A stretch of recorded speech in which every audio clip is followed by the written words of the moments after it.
But as you know, our next little session is the opportunity to think about the wicked issues in a part of the business that is less familiar to you. And delighted to welcome Michael Jarrett, who's with us, DCS from Sandwell, and Heather Loveridge, who's with us, who's an associate with the Staff College, and Meredith Teasdale will be joining Heather in the education session in a little while. So I think without further ado, Bethany is going to send us all up into our breakout rooms. And don't forget, you need to finish promptly by 4 so we can all come back for the next session. So welcome to this little session. And this is the first time we've done this. So it's kind of by popular request that people said it would be really helpful to have a conversation about social care, particularly for those for whom it's not their kind of professional background. So this is a bit of an experiment. And Michael and I are going to try and do this as a bit of a conversation, try and make it participative with the whole group. I'm particularly thinking about what are the things that someone from a non-social care background most needs to understand going into a DCS role. What are the things you might want to be putting in place? What are the things you might want to be avoiding to be effective and to feel confident in taking on that broader remit? So what it's not is a guidebook to children's social care in every aspect of it, because we couldn't possibly do that on this program without making it a much longer program. But it is about trying to think through what are the things you might want to put in place. How do you have the systems, the frameworks, the right ways of knowing what's going on and all of those things to feel you can be confident and you can discharge your responsibilities and cope when Ofsted turn up and all of those things. And I reckon there must be in the 15 years or whatever it is since DCSs were first invented, there must be at least 100 current or former DCSs who've come to the role and done it effectively without having a social care background. And I know some authorities, when they're advertising posts, will very much want to have somebody with social care background because of the place they're at and the context locally in terms of Ofsted, but by no means all. And for me, that it is always about how do you bring the right leadership talents and the right background skills. And there's a research report that the Staff College has commissioned recently about DCS turnover and what are the factors that support DCSs to stay in post for longer, or what are the things that get in the way. And that will be published in the next month or so. But there's some interesting messages in there from DCSs and others reflecting back about what are the key criteria, and they are about leadership skills and resilience and ability to cope with all the things that might be thrown at you day to day. They're not about having a particular professional background. So I hope some of those things are reassuring, and you've got me and Michael who've come to the DCS role without that background. So it can be done, definitely. So in a moment, I'm going to ask Michael to introduce himself, talk a bit about his background, career journey. And then we'd identified kind of 4 key areas we might try and have a conversation around. So something about the underlying principles and drivers in this part of the role, something about how best to influence and have a grip across the social care system. What are the top wicked issues that you'll be facing and how you might go about some of that, and any other top tips for what to do or what not to do. But I'm sure we can try and weave into that as we go, some of those bits around how you can stand up in front of a room of social care professionals and feel confident that they're not all going to be pointing at you and laughing. Which we've all had some of those moments. So Michael, without any further ado, tell us a bit about you and what you do. Thanks, Mike, and thank you all very much indeed for the very warm welcome today. So I'm really pleased to be here, and some of the things that you've already mentioned, even before we start to unravel some of the particular wicked issues, I can absolutely relate to. I can remember feeling hugely comfortable as an assistant director, thinking I know this portfolio upside down, inside out, and back to front. And then you think that's just one small part of a big landscape of what it is to be a director of children's services. And I have to say, and I'll come back to this at a later stage, I want to introduce myself, but when I first took on the role, I thought within a couple of months, I think I've made a big mistake, actually, because I liked my AD role, and I'm not sure I'm liking this DCS role quite as much as I thought I was going to. But I'll come back to that. I just wanted to plant that seed, just so you've got that sense of imposter syndrome as well, because trust me, I've been there and done that in spades. But I'm over the worst of it now. So I'll come back to you and tell you how I managed to shake off that imposter syndrome situation. So anyway, so I'm the Director of Children's Services here in Sandwell Council. I still live in the southeast, so I live in South Buckinghamshire, and I commute up and down to Sandwell 2 or 3 times a week, depending on what I need to do. I am much closer to London than I am to anywhere else in the Midlands, that's for sure. I can walk from my house to London. So from that point of view, I kind of have an association with London, and hence the reason why Johnny made the point about the fact that we worked together, because I worked with Johnny in Slough for 4.5 years. And I have to say, not just because he's on the call, but actually we had a really, really fantastic, positive relationship. We had each other's backs. It was great in terms of making sure that when we were talking to head teachers, social care staff, early years workers, youth workers, whoever it might be, that everybody knew that we were kind of coming at it from the same perspective. And I think certainly from my point of view, what I've tried to do in the role that I have at the moment is try to create some of that, because when I started here, it was very separate, 5 divisions of services. And I've tried to kind of think about how we can start to bring that together as one directorate rather than seeing it as 5 different divisions. So a bit about myself. I've worked in the voluntary sector. I've worked with Bernardo's. I've worked with Save the Children. So I've had the pleasure of working internationally in Hungary and Bulgaria when I worked with Save the Children. And, you know, many, many years ago, I was working with young people with disabilities. And, you know, the one thing that absolutely sticks with me is seeing a 14-year-old that was rocking in a cot in the corner with no light on. And I simply remember talking to the institution where this young person was to say, is there no way that this person could be outside? Is there no way that they could be interacting with other children, young people? And their responses were, well, we've never done that before. So I said, well, let's just try it. And actually, we spoke to the young person and we introduced it. And the outcome for that young person within a couple of weeks was a marked improvement. And that, for me, set me on my path of saying, well, if I can make that one small difference to one person, then that's certainly something I'll take with me for the rest of my life. And there's been many more of those instances where they've made those kind of outcomes for children and people.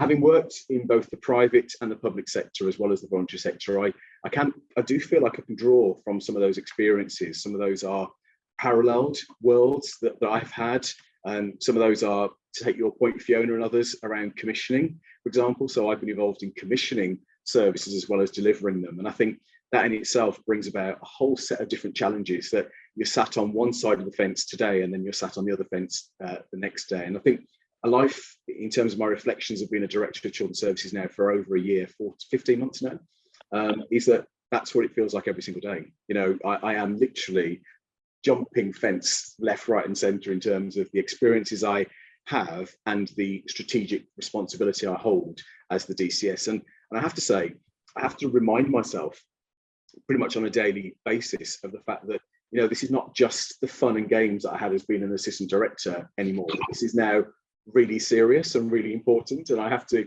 kind of just make sure that I shake off that imposter syndrome that I think a couple of you have already alluded to say that, you know, I don't have all the answers, but I'm really prepared to kind of listen and to learn, but I'm also prepared to skill up and really fast track my understanding of whatever sphere of the world that I'm operating in. So for me, I think having had the experience of working both in the private, the voluntary and the public sector has stood me in good stead in terms of the work that I do and all of you will do as ADs and DCSs. The difference I have in Sandwell is that we have a children's trust. So I think the children's social care elements are contracted out, delivered by a children's trust. And that in itself is an interesting arrangement, because not only am I the DCS, so I have the statutory responsibility for all children's services, but I also have the interplay between managing the contract of the children's trust. And so therefore you're one step removed from the actual delivery day to day, but you're statutorily responsible for everything that happens in that particular space. And I think that in itself can create opportunities, I should say first, but also some challenges in relation to what that looks like. And I think everything I would say to you as I kind of go through some of the wicked issues that you're wanting to unpick is about making sure you've got very strong relationships with the Children's Trust, with children's social care colleagues, and they know that you have got their backs too. And I think that is vitally important in terms of making sure that you make that a fruitful, beneficial, and really appropriate relationship to have with people that are juggling challenges left, right, and centre every single day. And whilst I could play the KPI card in terms of, well, you're not doing this, you're not fulfilling this, you're not, that's not helpful when people are dealing with very, very difficult, complex situations day to day. And I think that is certainly something that I've kind of been able to manage and temper my enthusiasm for wanting to deliver best outcomes for children, just get on with the job and do things straight away. I'm very impatient to be able to just say, let's go at the pace that we need to go at in order that we bring people along with us, rather than alienate and annoy people. I was going to say something else, but annoy people along the way. So I think that's certainly something from my perspective I've had to work on, and I've certainly had to take a back seat. And Johnny will probably know this in terms of, you know, I don't have any patience whatsoever, and it's been really difficult and frustrating for me to kind of have to work at a pace that is slower than I'm used to working at.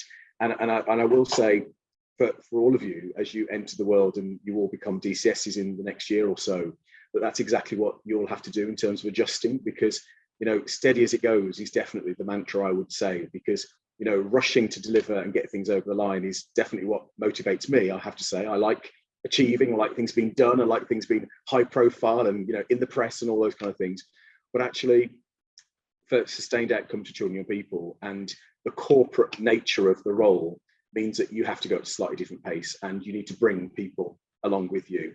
And some of that I'll mention a little bit later on, because I've also seen the difference of being the AD, where I'm in charge of my own destiny almost, with the support of my DCS that kind of gave me that permission to do what needs to be done, to now stepping into the corporate world of having to engage with all the other directors and all the cabinet members and the elected members that, you know, not necessarily share the same passion for children and young people services. And I've had to spend a little bit of time to, sounds patronising when I say this, but to educate them in terms of the fact that children and young people are also our residents. And it's really vitally important that whatever we're doing to deliver on the outcomes for our residents, we also take account of children and young people within that particular space. But I'll come on to that a bit later on.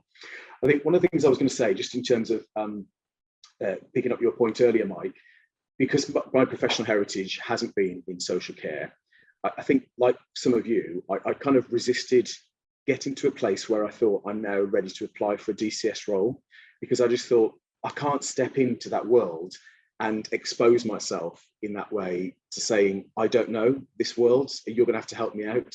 But actually being on the aspirant DCS course for me unlocked the fact that, you know, you don't need to come from that particular heritage or from this particular heritage in order to be a DCS. There are transferable skills that all of us have, and it's the, you know, the application of those transferable skills in whatever context that might be is what will bring about the dividends and the changes for how you can become a credible DCS. And when you think about having to hold your own, you know, when I was working with Johnny, and I make the point here again, but when I was working with Johnny, I kind of had somebody else to partner up with and say, you'll have to front this up with me if there's a problem that's happening. What I find now is that I'm that person on my own, fronting up all these issues, be that financial challenges, regeneration issues, potential for safeguarding, to take on points that somebody has mentioned earlier. So all of those particular challenges that we all face, I can't look behind me anymore and think this is somebody else who's going to step in to do this. This is now me fronting it up. And this is the point I made earlier about having to continually remind myself about the fact that it's not the book stops with me, but ultimately I am delivering that message to a variety of audiences, be that head teachers, senior leaders in education, or be that, you know, principal social workers and practitioners, education psychologists, a whole range of different personnel that we come into contact with.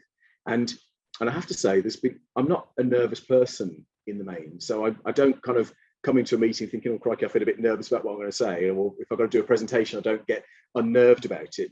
But there's been times when I've walked onto that stage or walked onto the cabinet thing that you stand behind. So I can't remember the thing that you stand behind with the microphone, and had those conversations where I've delivered something that I believe in passionately, but I've had to question myself in terms of, do I have that technical knowledge and that detail to be able to answer any amount of questions that might come my way once I open the floodgates and start talking about a particular issue?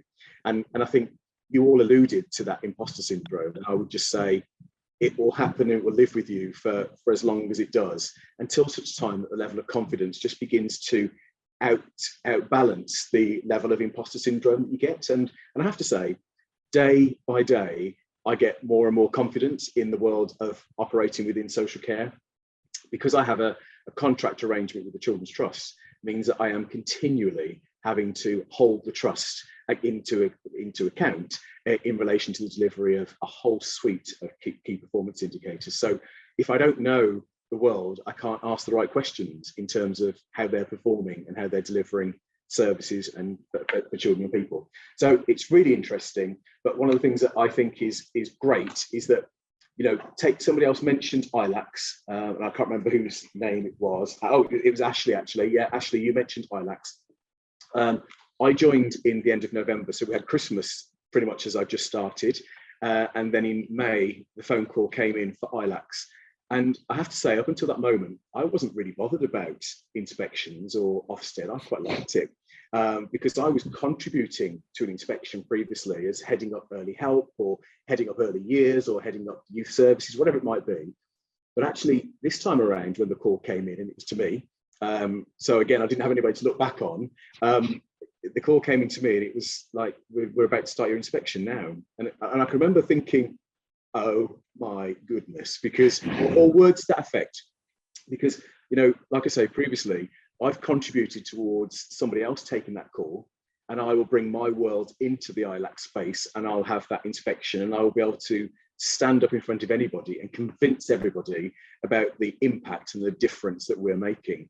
And this time, the whole spotlight was on me as the DCS, and thankfully, you know, we had a great relationship with our Children's Trust, and obviously we'll all know that the inspection process for ILACS is mostly centred on children's social care. So the bulk of the inspection, I wouldn't say fell to, but was focused on children's social care. So that was even more challenging for me because I was not invited to all of those meetings, but I was still responsible for them.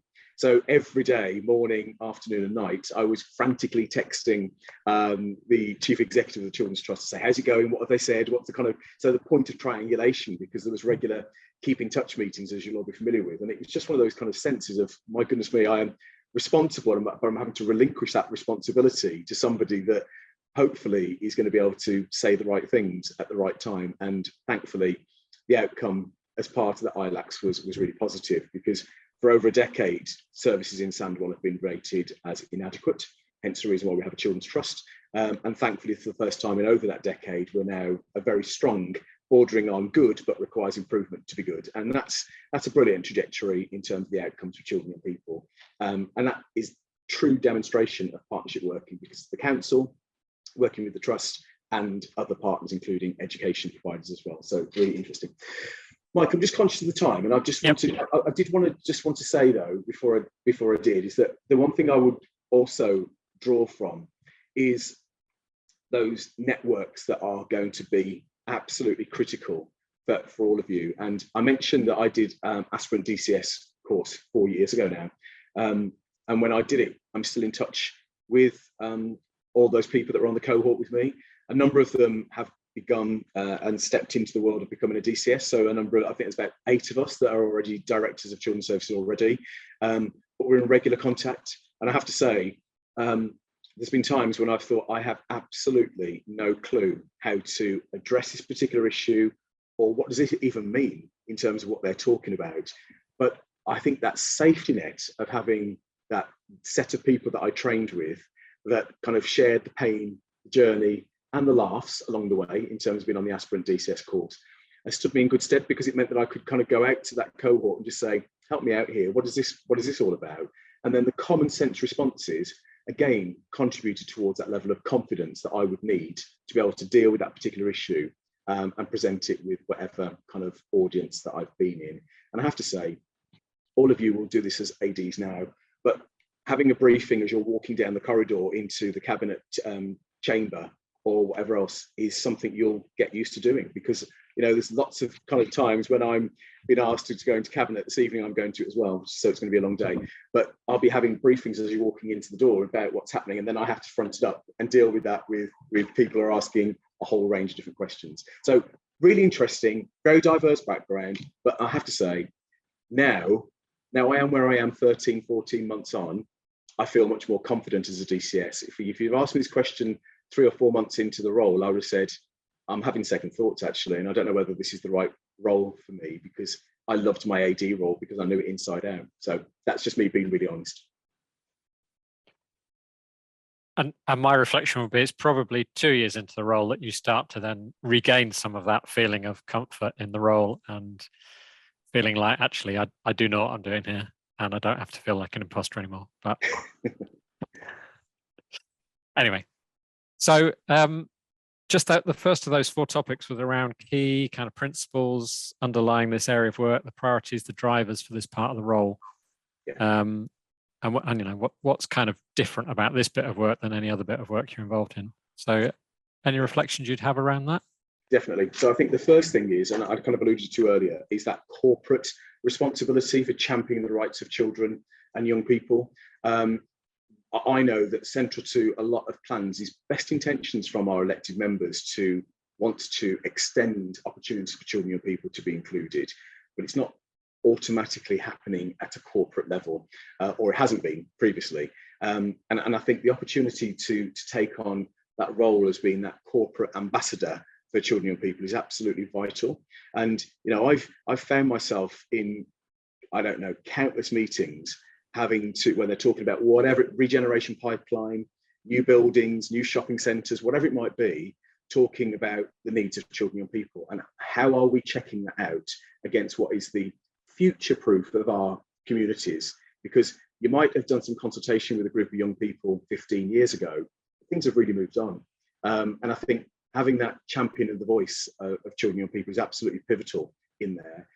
I don't now have to do that, because in whatever situation I find myself in, be it in corporate management team meetings, cabinet, scrutiny, whatever it is that I'm in day to day, everybody almost goes, okay, Michael, over to you, because they just know I'm going to be raising those particular issues. It's an automatic thing that sense check around children and young people is happening. And I think that level of articulation, the voice of children representing the voice of children and young people, is absolutely critical in that particular space. And I think we've also got to balance that with the 200 plus statutory responsibilities that you will hold as a DCS. And, you know, I regularly have to remind members about the breadth of services we're involved in, because up until very recently, I think a lot of our members saw children's services as being just the Children's Trust, as in children's social care.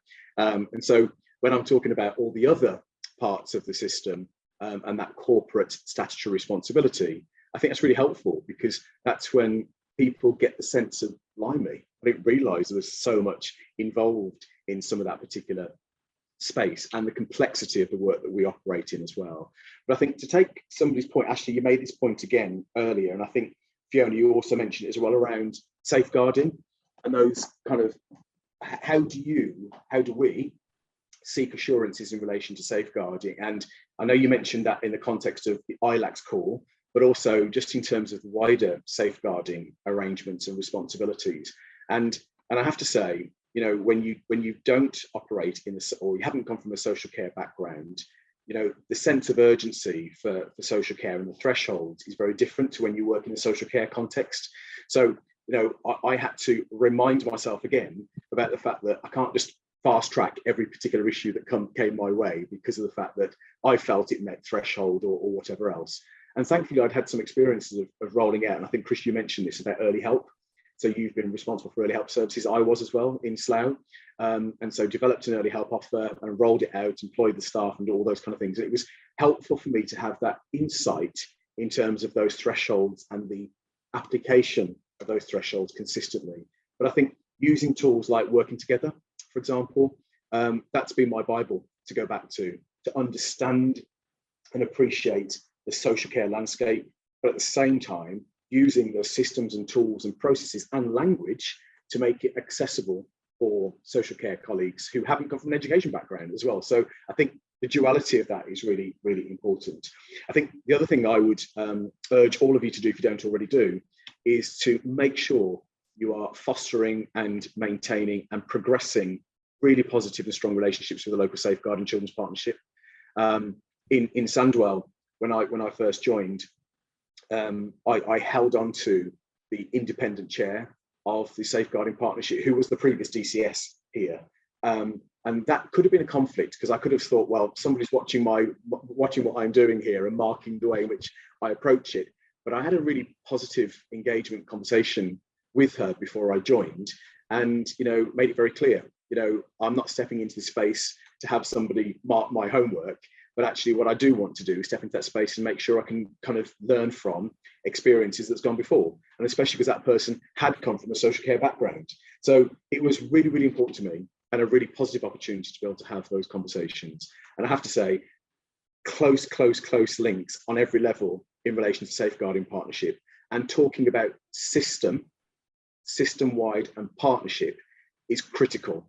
You never should be talking about the directorate or the voluntary sector or mental health. It's the whole system.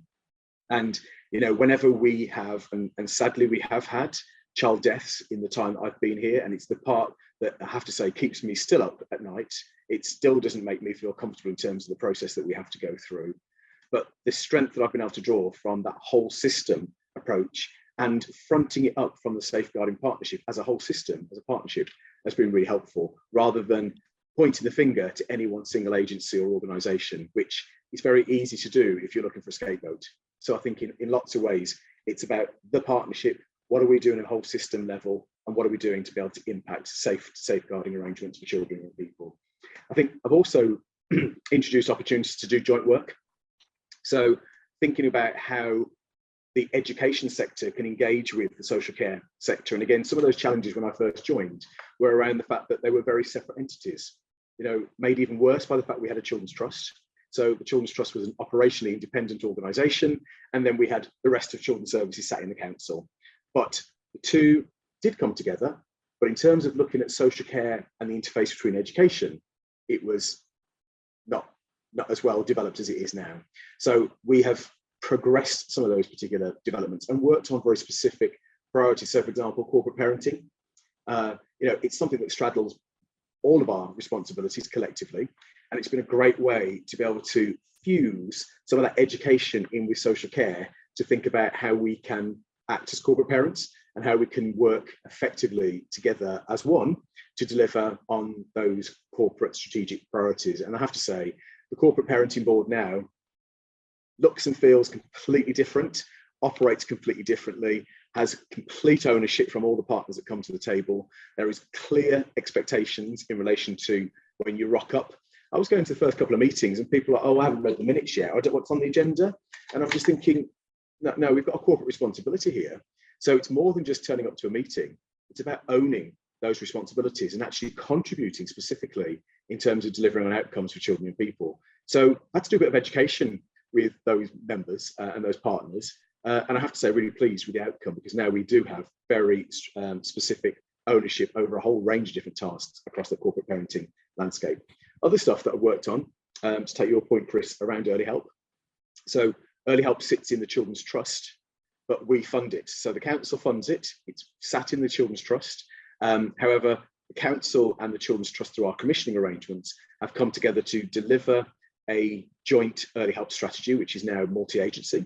And myself and the chief executive of the Children's Trust launched it in March, in fact, March the 17th last year at the West Bromwich Albion football ground. And we had standing room only, hundreds and hundreds and hundreds of people that came along to the launch of the early help strategy.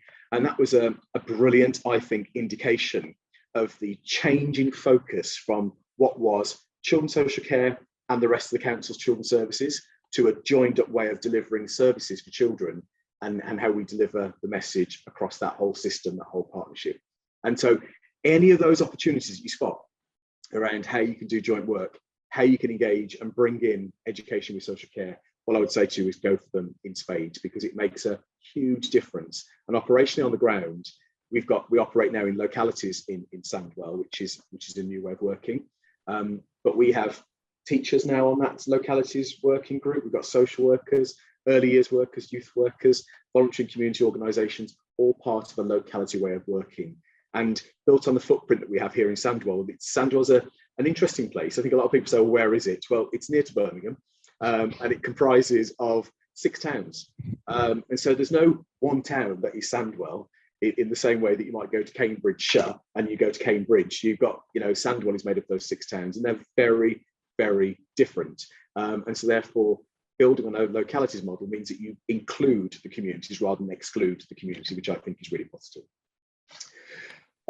So some final things I was just going to say just about wicked issues and stuff in relation to that same question you just posed around budget pressures.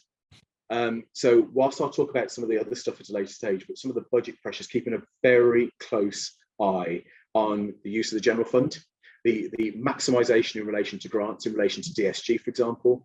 And for those of you that, I think all of you are from an education background here, I know DSG inside out. So that's my comfort blanket. And so when the KPIs were not my comfort blanket for children's social care, I could trot off DSG stuff and feel really comfortable about it. Transfer between blocks and how it all worked. I was all over that. It was fantastic. But then I'd come back to another meeting. It was about children's social care, and I think I'm not feeling quite so confident now. But actually, just taking some of those opportunities and using the confidence levels to support me in making sure that I didn't feel like the imposter that you mentioned before. But keeping a really, really close eye. We know that workforce pressures across the whole system are a massive challenge for children's services, but they are so much more felt in children's social care than I think in any other profession that we actually see. And so, for example, in the West Midlands, we operate with a memorandum of understanding. And so we look to seek to get exemptions for that if we're looking to bring in project teams, for example. And we've had to do that in Sandwell because, we've had unallocated children, which is completely something we don't want to see happening. And we've worked with colleagues across the West Midlands region to look at ways in which we can have those exemptions so we can bring in project teams and successfully reallocate children so we're keeping them safe and we've got the lens all over them. I think the other thing around the stuff that will absolutely exercise all of you is around ICB and ICS. If you don't engage with it now, all I can say is please do, because it is a huge opportunity that's sat in front of you. And I have to say, I don't have time to do anything, but one thing I do make time for is the ICBs and ICS meetings that take place. It's been great actually, because I've been able to, maybe I shouldn't be saying this on a recording, but I've been able to utilise opportunities through the ICB and ICS to be able to get some money back into the system. And so I've been able to kind of have those negotiated conversations at board level and at system level, and particularly at place, to be able to think about how we can better support children, young people and families across Sandwell. So if you're not involved in ICB and ICS, which I'm presuming you are, I would just urge you to do so, because it is the direction of travel. You know that the send area inspection is out at the moment, came out in January, and that makes it absolutely explicit in relation to the interface between the local authority and the ICB in relation to the send area inspection. And so therefore, use the tools that are in front of you to be able to lever some of those discussions. And I have to say, our ICB here in Sandwell, there was not one priority out of all the priorities we've got for children when I joined.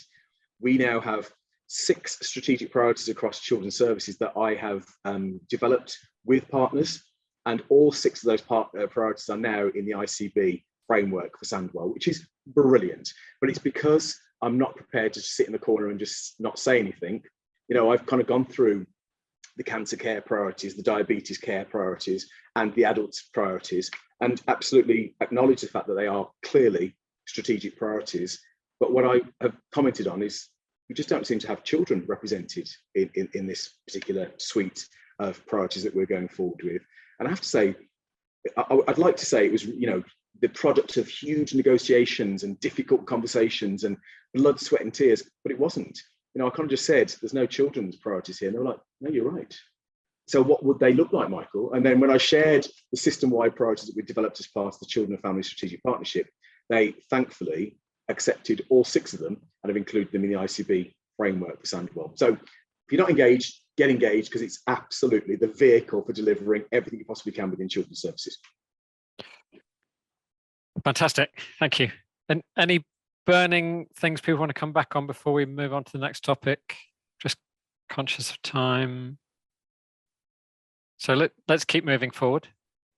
Okay. So thinking about how and where the DCS can best add value to the children's social care system, make sure they've got a grip, because like you say, Ofsted might call tomorrow and expect you to have that grip. and use their influence across that system. Yeah. So the one thing I would say is robust quality assurance and performance management frameworks being put into place are absolutely pivotal. Ofsted won't care what background you come from, whether you come from the voluntary sector, education, whether you come from international, overseas, couldn't care less. The inspection framework is the inspection framework, and as we all know, we just have to subscribe to that. And I think one of the things that I've been able to talk with inspection teams about quite confidently is that governance arrangements and that grip that we have over quality assurance and performance management arrangements. I've been able to also bring in strategic partners and elected members into those discussions. And I have to say, Ofsted, you know, they rock up, and I think one of the things I would say is I wouldn't just let them dictate how the inspection is going to work. I've kind of said to them, no, we don't want to do that. We would prefer to have this conversation with our elected members. We would prefer for our children and young people's group to talk to you about those particular issues. And, you know, taking a bit of a gamble really, because you're thinking I might get marked down for that arrogance of kind of directing the inspection.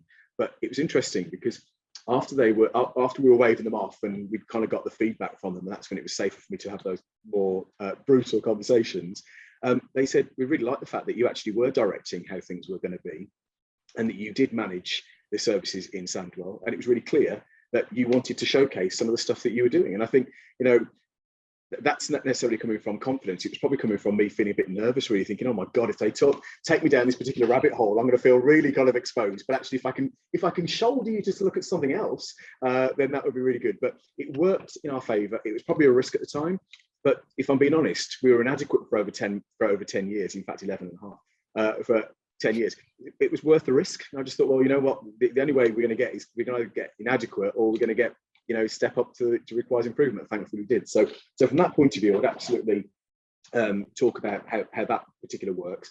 In terms of performance, one of the things that absolutely is pivotal in relation to not understanding the agenda necessarily, but not coming from that professional heritage, is the professional assurances that you need to have as the DCS that children are safeguarded and kept safe. And every single day of every single week, you know, I will put my head on my pillow and think, have we gone far enough to make sure we're safeguarding children? Have I got the assurance that I know that children here in Sandwell are safe?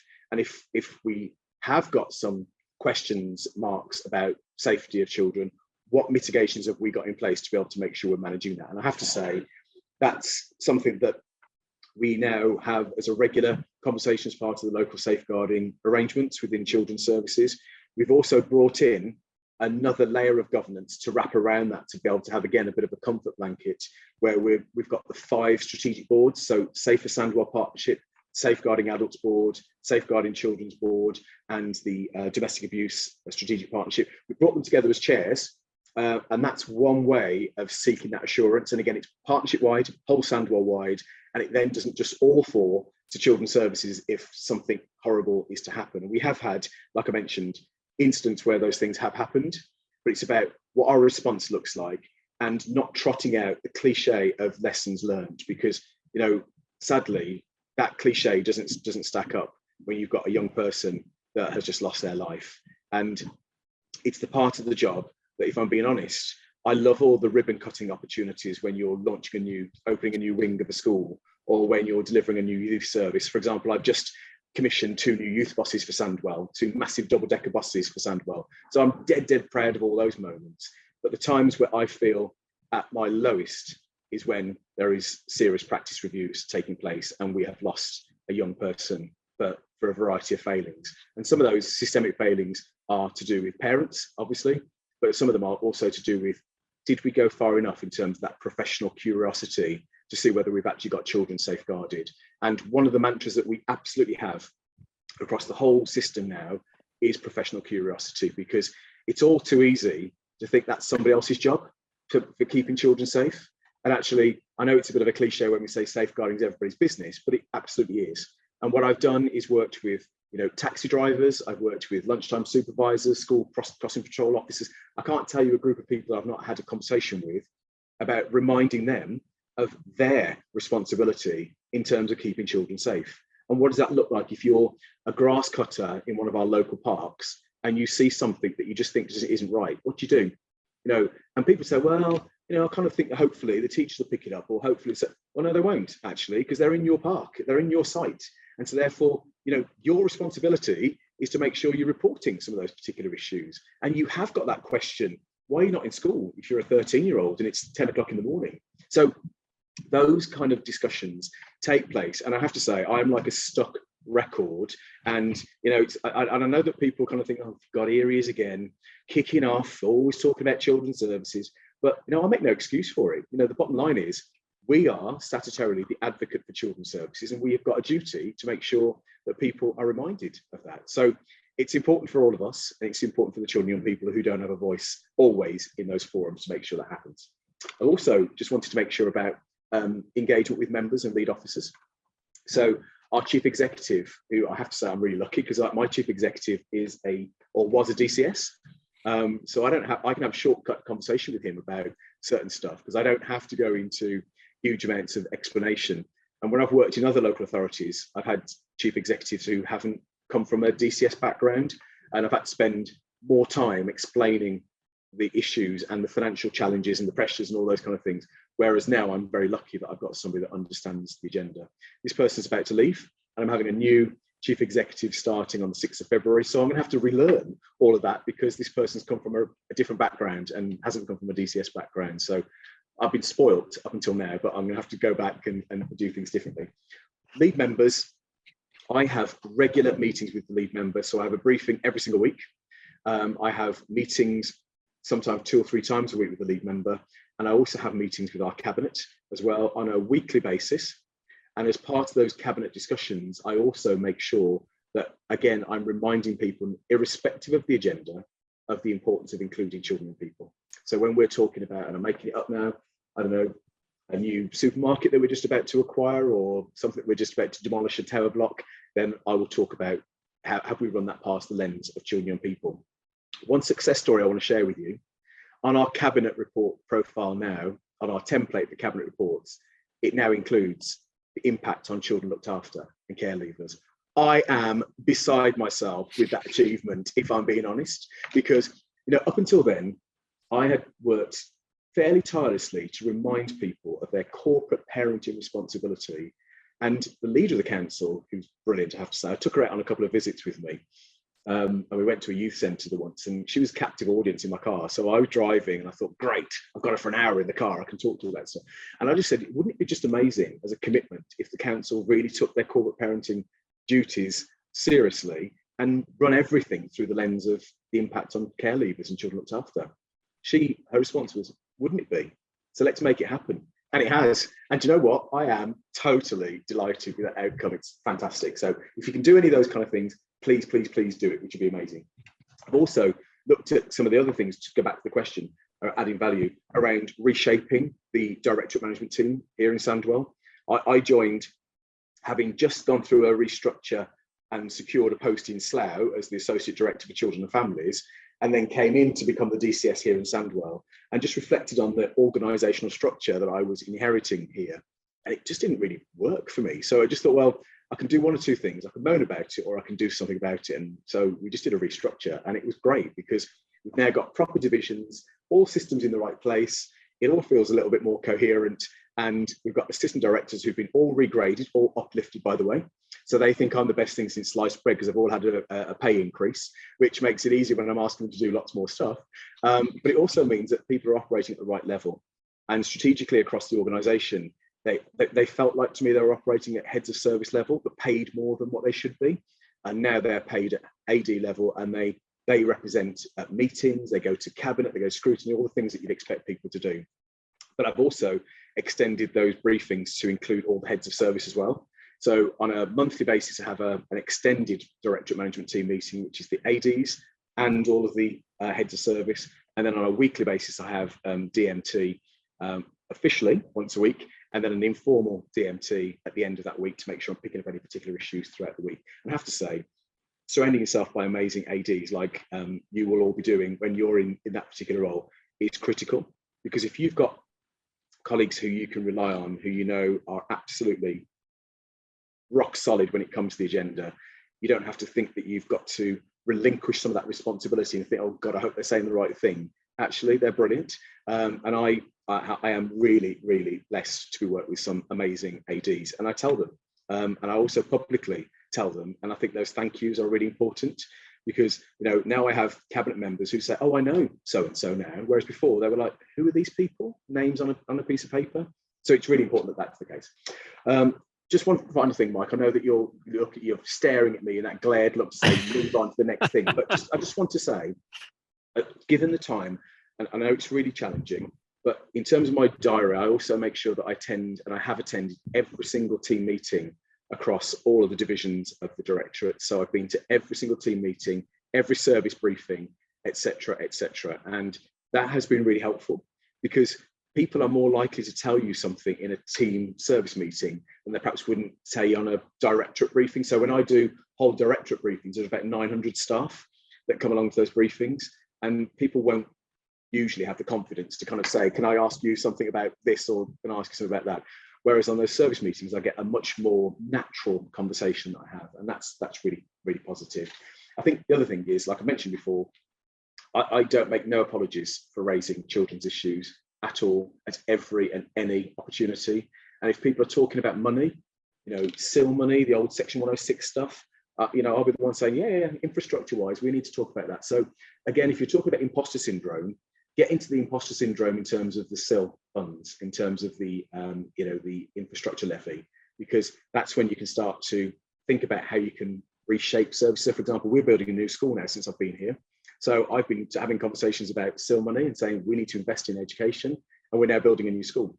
And so it makes me feel pretty good that you can talk a little bit of the language that people are using, and you can use that as a lever to be able to generate income and develop services for children and families. So it's all good.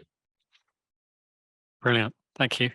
And just to mention to colleagues, we, in terms of that quality assurance framework and the sort of line of sight thing, we've got a document I think is helpful and we can share on the portal, which Adi Aditoye from Bromley, he's now the chief exec, but he used to be the DCS there, created, and it's not public, so we can't stick it on a public website, but we can share it with you as participants in the program. That was just his way of setting out what is that line of sight, who gets what levels of information, what does the DCS need, what does the lead member need, all of those things. And you may or may not have that in your organizations, but I found it just a really helpful way to see that structured and set out. Yeah. So we'll share that. So I am conscious of time, and I want to make sure we get a chance for some discussion and to think about those questions from the start around how do you get through an interview. Anything we've already touched on some of those wicked issues around workforce and Ofsted and when things go wrong, but anything you'd like to say, Michael, in particular in terms of additional thoughts around some of the wicked issues that you face in this part of the job? Yeah, so the first thing is inspection fatigue. Absolutely. Like I mentioned before I even started, if I'm being honest, they used to be my best friends on speed dial Ofsted. I'm not that best friends with them anymore because I'm getting a bit fed up with them calling and wanting to do inspections. But they come and they do what they do, and then we say goodbye. But I think the top issues for us are around workforce and those particular pressures around the workforce, both in recruitment and retention. And I have to say, paying people the right amount of money for the job that they do and the complexity of kind of a responsibility they have is absolutely critical if you're going to hold on to the workforce. The trouble is, we're all competing in a market that's really challenging. So therefore, we're seeing the rates going up of social worker pay at a rate that is just unsustainable and unaffordable. And I've heard from councils where they've talked about children's services bankrupting the local authority. Well, I don't want to have that experience of a Section 114 notice, if I'm being honest, here in Sandwell. So we're working really, really hard to look at the workforce, and we're working really hard with our partners to think about how we can remunerate people appropriately, social care staff, by the way, appropriately, but not through a glass ceiling that means that we can't afford this for the future. So we've applied market supplements for all of our social workers. And again, that goes down really well as a degree of a sticking plaster for those social care staff. But it's absolutely vital, because if we'd not applied that social care market supplement, we'd have lost, there's 202 social workers in Sandwell, we'd have lost them, and then we'd have been back to a point of having statutory responsibility and nobody to deliver those particular support needs. Relying on agencies and project teams is not the answer. It costs a fortune. it's inconsistent and doesn't deliver the best outcomes for children. So we absolutely need to have a workforce that we can have, that's a future workforce that's going to be delivering the best outcomes for children. Other issues, Mike, around high cost placements. All of you will have conversations about high cost placements. The budget could be wiped out with children with those high cost placements. And I've seen increases, and this is no exaggeration, of £7,000 per child per week of high cost placements coming out of the pandemic. So since I've been here, we've got, contracts in place, et cetera, and then providers who say, well, we're not going to do that anymore. We want £7,000 more.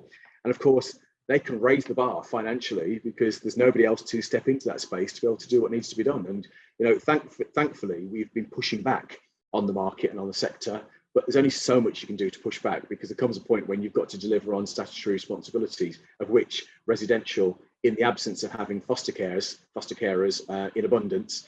We've got an aging foster care market here in Sandwell, so we're continually having to try to recruit for foster carers because they're retiring more than they're actually joining.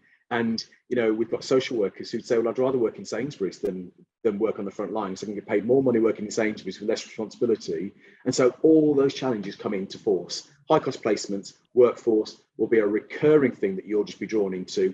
I can guarantee every single day of my life in work, I will have conversations about workforce and in terms of high cost placements. And as part of the contract sum negotiations I've just concluded, our social care value is published at just over £70 million, and a large proportion of that will go on high cost placements and obviously looking at the workforce issues. So it's a massive challenge that we have face to face. Other issues in terms of the top ones that were within the sector: serious practice reviews, serious case reviews, domestic homicide reviews as well. And I don't think I was quite as prepared for all of the stuff that I would be drawn into, not necessarily as the director, but also colleagues within the directorate to be able to contribute towards those particular issues. And they're horrible. They're the stuff that you need to provide professional supervision for staff for, because they're going to hear some horrendous situations, as we all know. And I think being prepared for that, and the level of media interest. And of course, when I have the phone ringing off the hook, which we have had just before Christmas, for example, there's no members around then, because the members like to do the ribbon cutting. But when it's the domestic homicide review or the serious practice review or serious case reviews, there's very few people standing shoulder to shoulder with you. Thankfully, I've got a brilliant cabinet and a brilliant set of support from the executive within that cabinet, who absolutely will front up those messages, because we've spent time to understand what the issues are, and we've spent time to have those conversations in a very appropriate way, that they will then front those things up. And that's really important, I think, as an organisation, because it's whole system, and it's also politically the hot potato that people don't want to kind of front up.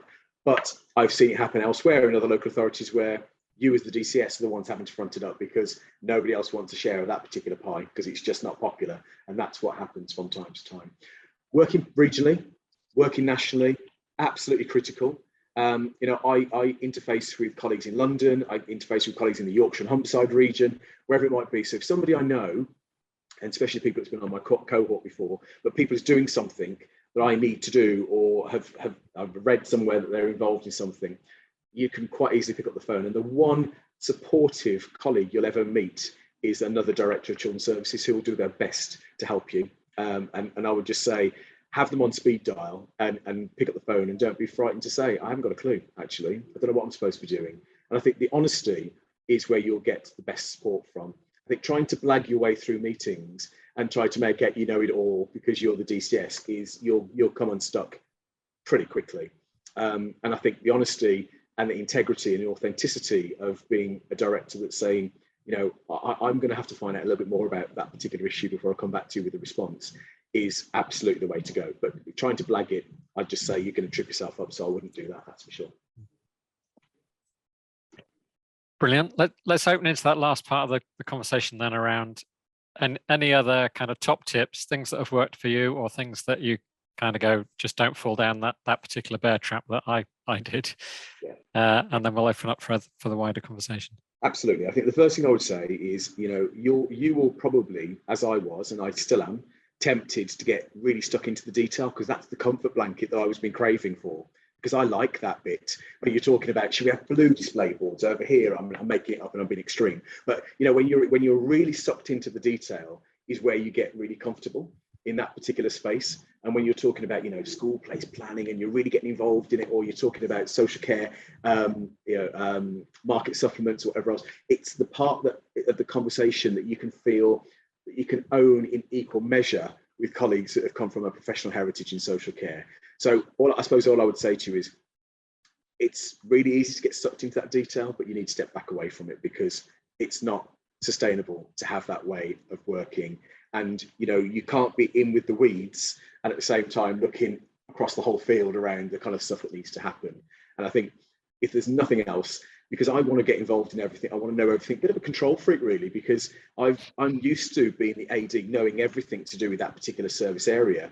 And I thought I'd just bring that same mentality to here and I'd be fine. And I soon realized that I can't do all of that. So I've got to rely on others who actually are much better placed and better skilled and much more talented to be able to deal with some of those particular issues than I am. And I'll get the reports and the updates from them as appropriate. And I think as long as you can rely on that level of update, then that's really, really positive. But the one thing that would absolutely stand all of you in good stead is those professional relationships with members, and just making sure that you're keeping them abreast of developments. And so, for example, when the Children's Trust and Children's Social Care have got financial challenges in terms of high cost placements and workforce, any one of the members in Sandwell will tell you the top issues for Children's Social Care is workforce and high cost placements, because I've told them time and again. So it's not a surprise when we come back to Cabinet, which I'm going to do in February, asking for more resources for Children's Social Care, because of the fact that these are the issues that we're facing. So I'm not saying being manipulative, but planting the seed along the way is quite helpful before you get to a Cabinet paper that's just about to ask for another £8 million for Children's Social Care. So there we go. Oh, sorry, one thing, Mike. One final thing around elected members. Can't help this, sorry. I could talk for England and Johnny will tell you that. But in terms of elected members, the opposition, absolutely critical to do briefings for the opposition as well. And, I've spent a lot of time to do that. And initially they were talking about wanting to cut children's services and cut this and cut that. And I've spent time with the opposition. And now when I go to scrutiny, they're the ones saying, but we can't afford to cut children's services because look at all the issues they're dealing with. So I can roll them out now when there's a conversation about cuts and say, over to you, Councillor so-and-so. And they'll actually then, on our behalf, articulate the fact that there's no way you can cut children's services because look at all the brilliant work that they do.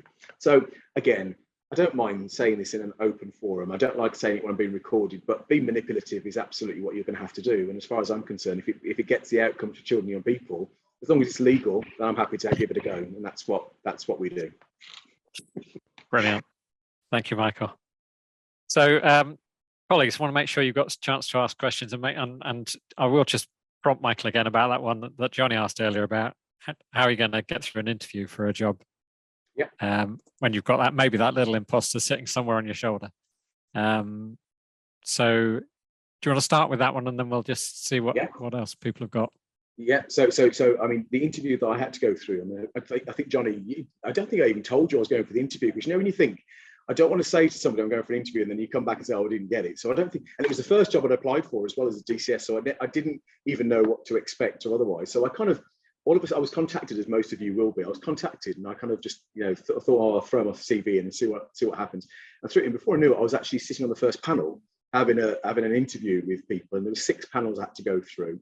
And it was when we were operating through the tail end of lockdown. So 4 of them were virtual Teams interviews, including children and people. And then the other 2 with Cabinet and with the directors and whatever else was face-to-face. And I have to say, not being honest, I quite like an interview. So, because it's all about you, isn't it? You can big yourself up, you can talk about stuff, you can give examples. And I don't feel uncomfortable in that scenario. So I kind of thought, I've got literally nothing to lose. I was doing a job that I really liked anyway in Slough as the Associate Director for Children and Families. I loved it.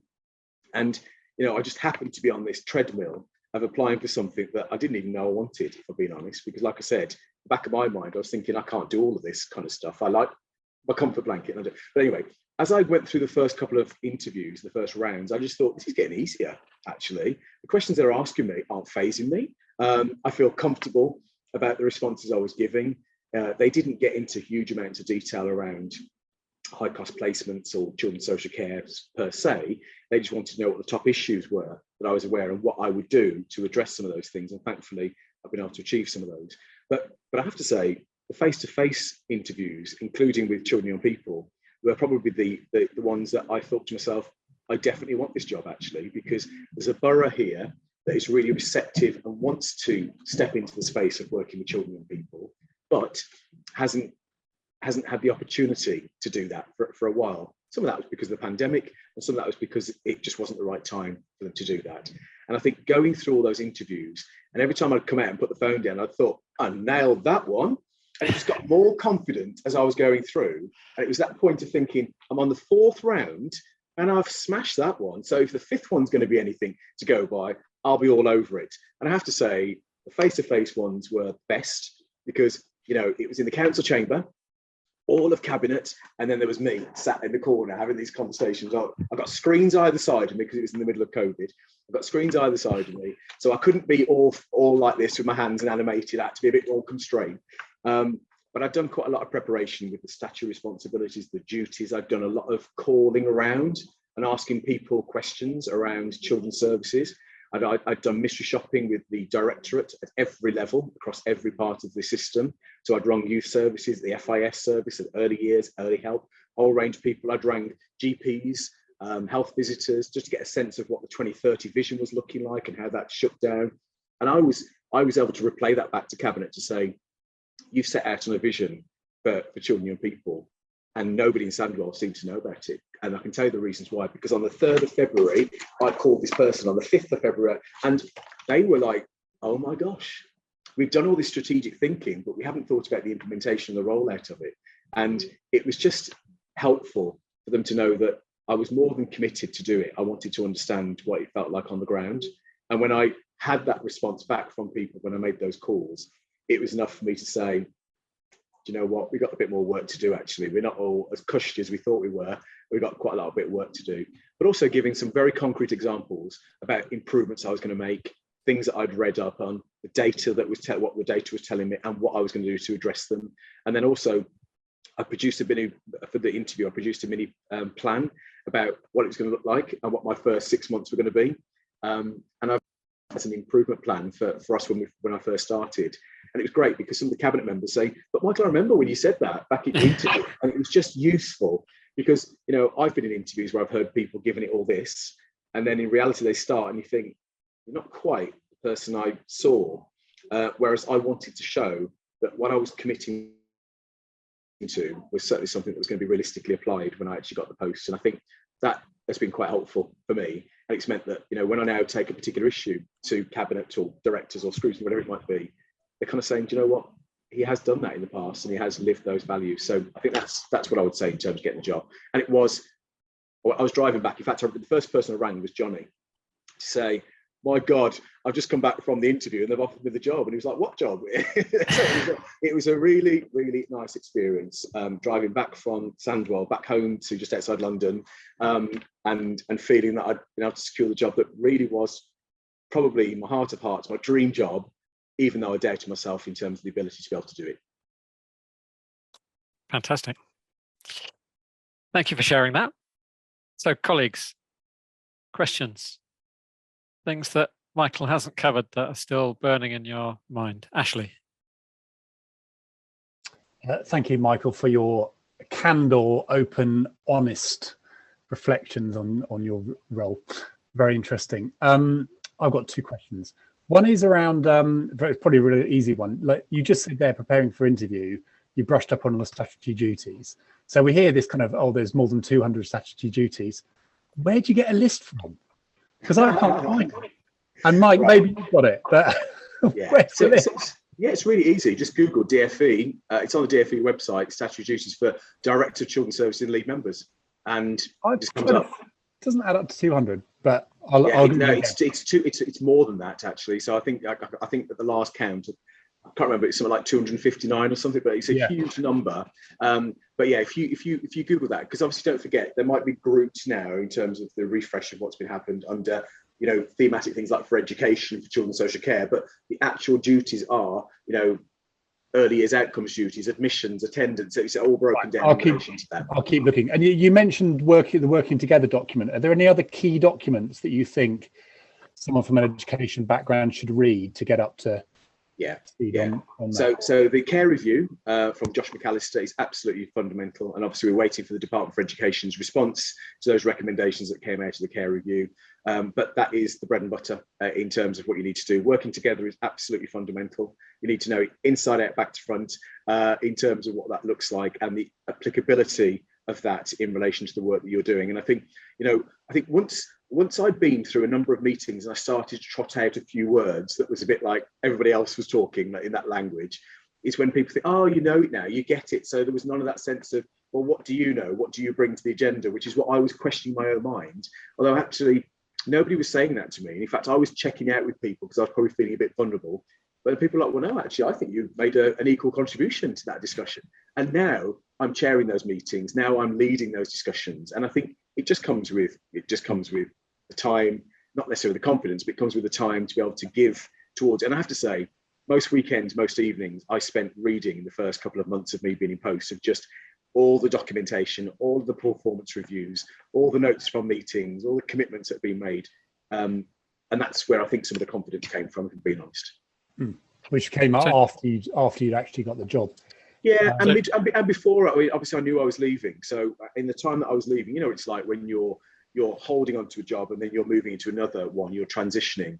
Your eyes actually on where you're going, not necessarily on what you're doing. And I think you also get less included in conversations in the job that you've got because people know you're not going to be around. So there was lots of times in that preparatory stages during that transition that I was spending time understanding. And I was also researching on the JSNA and all the kind of stuff in relation to Sandwell, the demographic profiles, what the issues were that were people dealing with. So all those corporate responsibilities, I was spending time to kind of skill upon. And I kind of wrote, like I say, a bit of a work plan for when I joined. So, when I went into my first set of meetings with strategic partners, I wasn't kind of sitting there saying, tell me what the issues are. I was saying, I noticed that you've identified X, Y, or Z. And so what's the status now of that particular piece of work? And how can we, as a system, work more closely to address those particular issues and challenges? And I think that worked because, again, I wasn't starting from everybody having to re-explain things to me, say, you're the fourth director of children's service I've explained this to, but I'll tell you again, but you're not going to be here for too long, so I won't spend too much time. Whereas I'd already done the homework. And I think that really helps to be able to, be accepted. But don't forget, it's quite an isolated role, really, being a DCS, I think, because there's only me. I'm sat on this is the corporate suite here with all the directors. So, the person next to me is a director of borough economy and the other person next to me is law and governance. Thankfully, they know about children's services now because every opportunity I say to them, how about this and what about that? So that's those kind of things that I do from time to time. And just those continual reminders is, I think, the reasons why now they just kind of almost expect me to pipe up when I'm in corporate management team meetings because of the fact that I'm not going to sit there and just let it happen around me. So we looked at, is there some different background material we could create to help people understand the system, and actually ended up with working together is pretty readable and pretty comprehensive. And when the regulations change, it's going to change with them. So absolutely, we kind of went with that. But on the repository for the Upon repository, there is a document we pulled from the parliamentary library, it was written for MPs to understand the issues. So it's got some of the kind of the legal technicalities of the system. If you want to delve into that one, it's another possible. But right, because for this session, there was a reading list for the education, wasn't there? But there wasn't. Yeah. So we created that the reading material. We commissioned Heather actually to write that stuff. Right. Am I allowed to ask another question, or is someone else going? Is there other hands up? No, you did say you got two questions, and then we got Chris with a hand up. Really quick. So, interesting. So, you ended up at an authority where social care is delivered by a trust.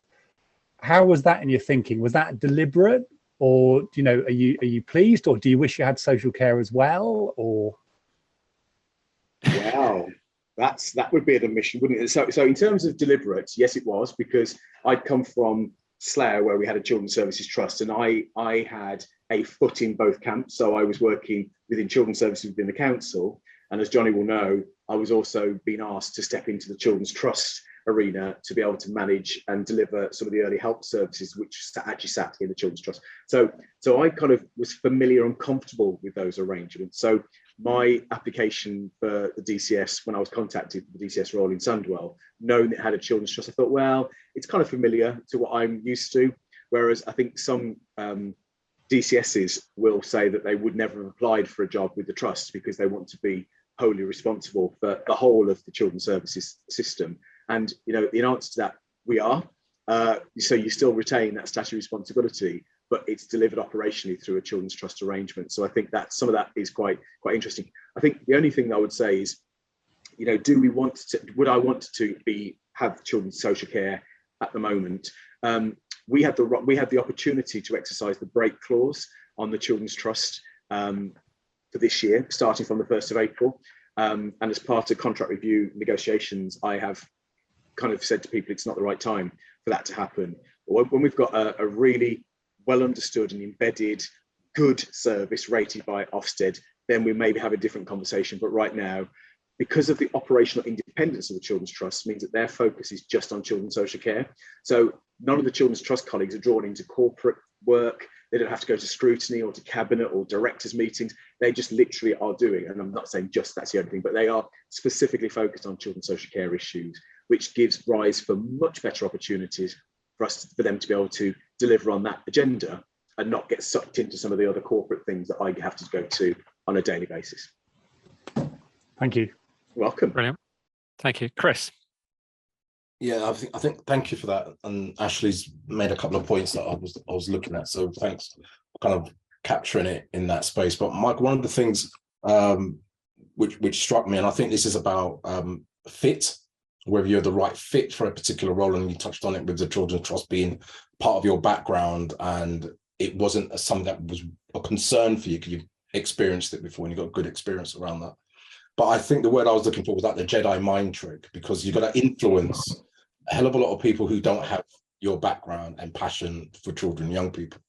And I think when you're in that space, which is quite a lonely space, it's not isolated in some senses, but it is quite a lonely space.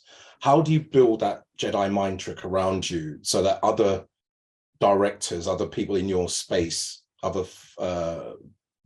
Parliament members, I don't mean council members, but the Parliament members in the wider piece are supportive of your agenda and what you're trying to do? So that was my first question. I did have another one if we've got time, but that was the So for me, Chris, I mean, the point I've made is that it's just that relentless reminder of children and young people's issues, and not making excuses for it. And, you know, I don't care in what forum I'm in, you know, cabinet scrutiny, whatever, directors meetings, I will always ensure that something to do with children's services is on that agenda. So even if it's not related, I will make it relate by bringing up something to do with children's services.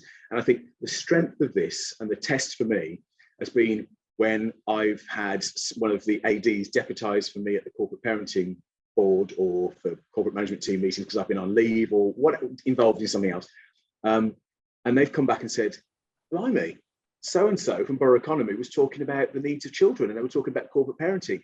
And that's when I have had the biggest buzz ever to think that it's now landed, because I don't have to do it all the time, because now there are other advocates for children's services who are doing it on my behalf. And it is just so powerful when that happens, Chris. And it's kind of been the biggest boost that I've had. And especially when we've had inspections, and I can roll out now some of the directors to talk about some of the stuff that they're doing, and they will talk about the importance of children and young people and what we've got by way of an organisational commitment to corporate parenting and all that kind of stuff. And it just feels like we're really inching in the right direction. One just extra comment I just wanted to make back to what you said though, Ashley, and part of what you've just talked about, Chris, is that I've spoken to other directors of children's services where they have got a trust and said, is it easier because children's social care is delivered somewhere else, as in time-wise, capacity or otherwise? And everybody has said overwhelmingly, no, it feels harder because you're having sometimes to double up the conversations with the Children's Trust as you are with the council. And you've got that statutory responsibility delivered by somebody else, so you're always having to get those assurances. So again, if you're thinking about roles and responsibilities and applying for new director jobs, you might just want to consider some of those particular issues, because they are very live issues that will impact on your day-to-day. and we all know, I thought I was really busy as a associate director for children and families. And don't get me wrong, I worked the hours you can think of. Johnny will tell you. I was turned up at everything. I was at every meeting. I did everything because I was so keen to be able to make a difference.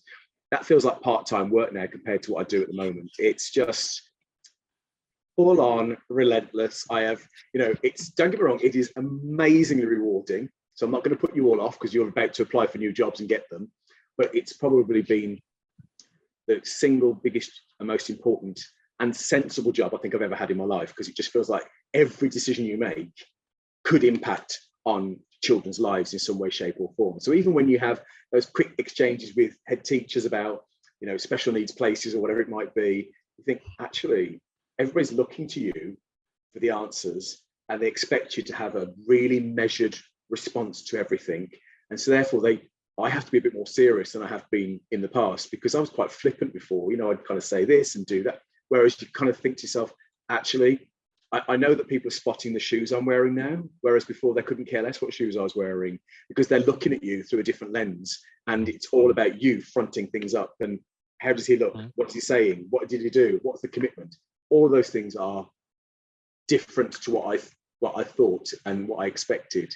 But nonetheless, lovely job. Amazingly rewarding, and I wouldn't want to do anything else. So sorry, Chris, I'm not going to allow you a second question because we're going to run out of our time and hit the 4 o'clock wall. So I'm going to invite Johnny just to say the last word. And that's Johnny on the basis that he's been listening attentively. He's been making some notes. Yeah, and he already hero worships you. I'm not going to use the word. Not going to use the word stalker, but he is moving to the West Midlands shortly. I know. Yeah. So just to start off with, I did promise Michael I wouldn't heckle him during this meeting, so I think I did behave myself with that.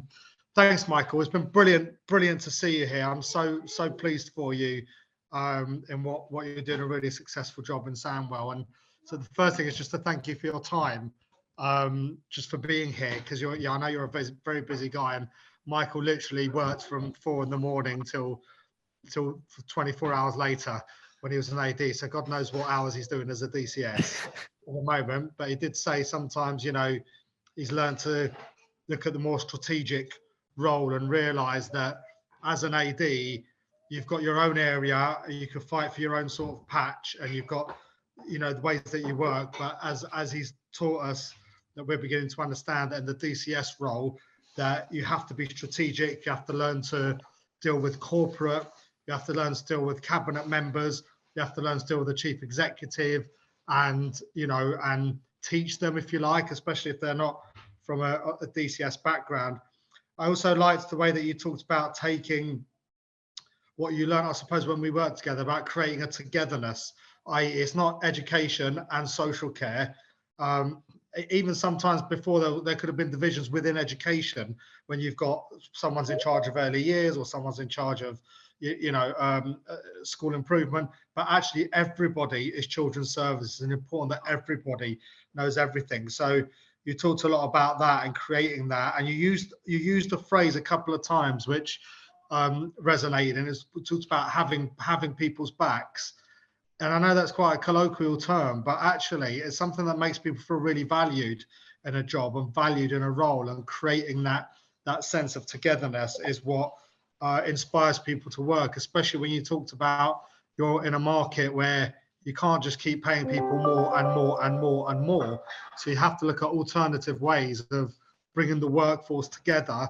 Part of that is paying them at the right level. Part of that is creating that sense of of that togetherness there.